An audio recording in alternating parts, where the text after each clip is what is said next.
خدا زیباست و زیبایی را دوست دارد. سلام، خوش اومدیم به مجموعه زیبای دکتر مهدی اوسیا. تمام تلاش و هدف ما توی این مجموعه خلاصه میشه فقط در یک جمله: رقیب زمان شو با زیبایی، البته زیبایی طبیعی. حالا چه اتفاقاتی در طول روز توی این مجموعه زیبای ما در حال رخ دادنه؟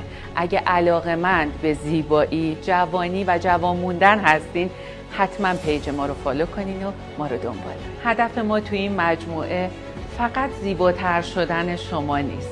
چمون رو میکنیم وقتی وارد مجموعه ما میشین حالتون بهتر بشه. قدم شما روی چشمای ما. دکتر اوسیا از جمله پزشکانی هستند که بر پایه علم و بروزترین متدهای زیبایی دنیا با استفاده از بهترین متریال و مواد مصرفی اروپایی زیبایی و جوانی رو به شما مراجعه کننده عزیزمون هدیه میدن. رسیدن به این هدف هم خیلی تلاش کردیم.